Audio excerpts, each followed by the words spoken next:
ओम उमा महेश्वराय नमः। हमारे YouTube channel पर आप सभी दोस्तों का हार्दिक स्वागत है। शिव महापुराण रुद्र संहिता पार्वती खंड अध्याय 43 की कथा आज आप लोग सुनने वाले हैं।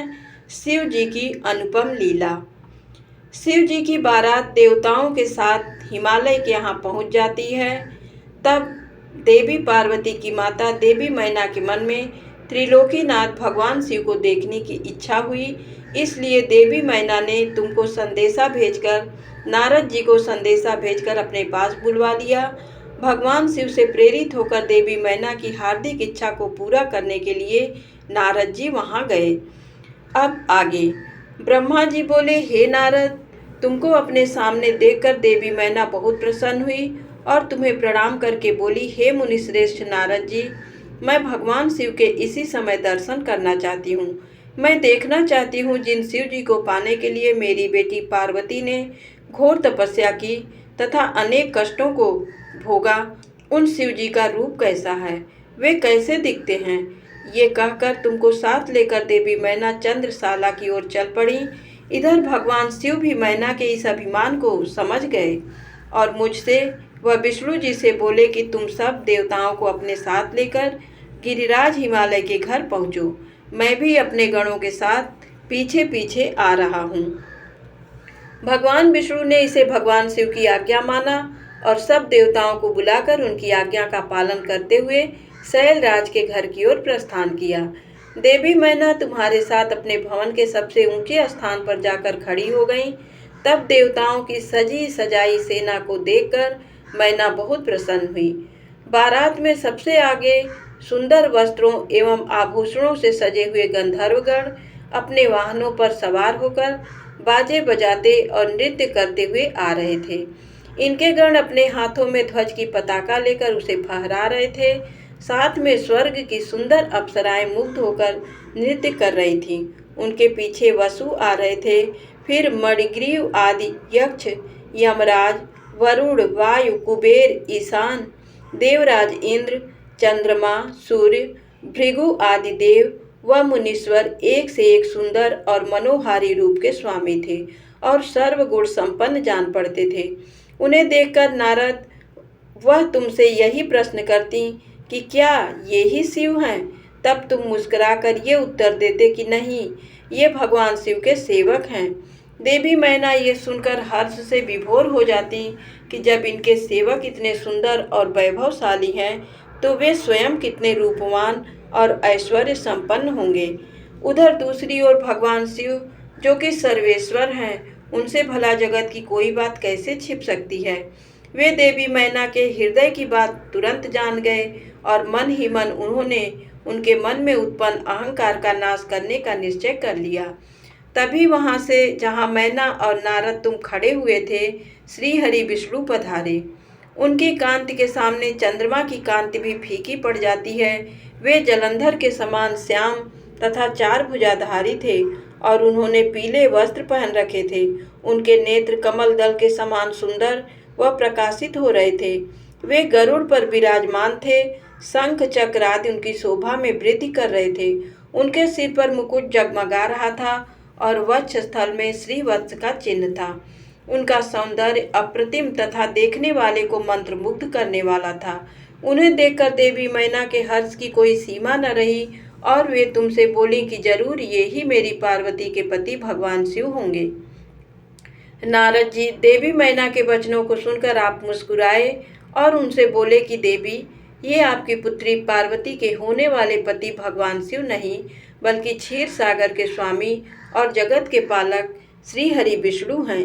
ये भगवान शिव के प्रिय हैं और उनके कार्यों के अधिकारी भी हैं। हे देवी गिरिजा के पति भगवान शिव तो संपूर्ण ब्रह्मांड के अधिकारी हैं। वे सर्वेश्वर हैं और वही परम ब्रह्म परमात्मा हैं। वे विष्णु जी से भी बढ़कर हैं।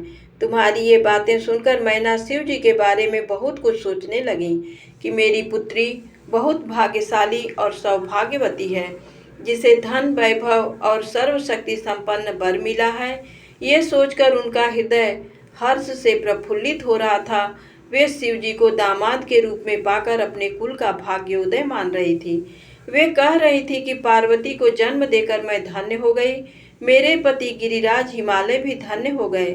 मैंने अनेक तेजस्वी देवताओं के दर्शन किए, इन सभी के द्वारा पूज्य और इन सबके अधिपति मेरी पुत्री पार्वती के पति हैं। फिर तो मेरा भाग्य सर्वथा सराहने योग्य है। इस प्रकार मैना अभिमान में आकर जब ये सब कह रही थी, उसी समय उनका अभिमान दूर करने के लिए अपने अद्भुत रूप वाले गणों को आगे करके शिवजी भी आगे बढ़ने लगे। भगवान शिव के सभी गण मैना के अहंकार और अभिमान का नाश करने वाले थे।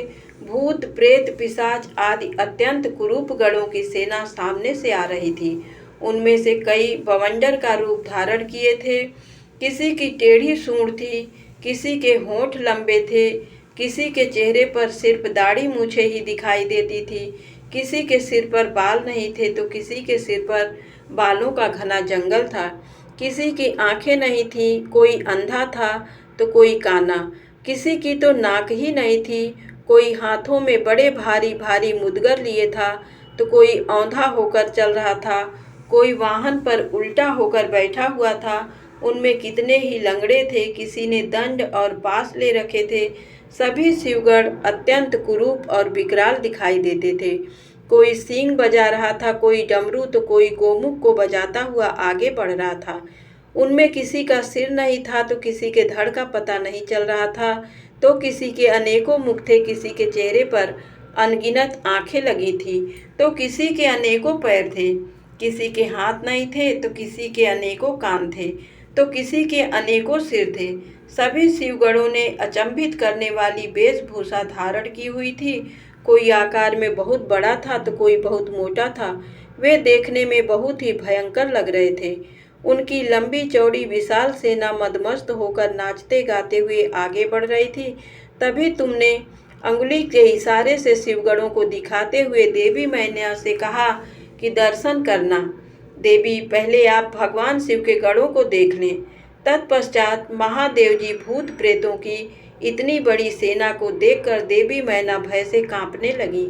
इसी सेना के बीच में 5 मुख वाले, 3 नेत्रों, 10 भुजाओं वाले, शरीर पर भस्म लगाए, गले में मुंडों की माला पहने, गले में सर्पों को डाले, बाघ की खाल को ओढ़े, पिनाक धनुष हाथ में उठाए, त्रिशूल कंधे पर रखकर बड़े कुरूप और बूढ़े बैल पर चढ़े हुए भगवान शंकर देवी मैना को दिखाई दिए। उनके सिर पर जटाजूट थी और आंखें भयंकर लाल थी। नारद, तभी तुमने मैना को बताया कि वे ही भगवान शिव हैं। तुम्हारी ये बात सुनकर देवी मैना अत्यंत व्याकुल होकर तेज वायु के झकोरे लगने से टूटी लता के समान धरती पर धड़ाम से गिरकर मूर्छित हो गई। उनके मुख से सिर्फ यही शब्द निकले कि सब ने मिलकर मुझे छल कपट से राजी किया है। मैं सबके आग्रह को मानकर बर्बाद हो गई। मैना के इस प्रकार बेहोश हो जाने पर उनकी अनेकों दासियां वहां भागती हुई आ गईं। अनेकों प्रकार के उपाय करने के पश्चात धीरे धीरे मैना होश में आई। ब्रह्मा जी बोले, नारद, जब हिमालय पत्नी मैना को होश आया तब वे बड़ी दुखी थीं और रोए जा रही थी। उनका जोर जोर से दहाड़े मार मार कर रोना रुकने का नाम ही नहीं ले रहा था। वे रोते हुए अपने पुत्रों, पुत्री तथा अपने पति गिरिराज हिमालय सहित देवर्षि नारद व सप्त ऋषियों की निंदा करते हुए उन्हें कोस रही थी। धन्यवाद।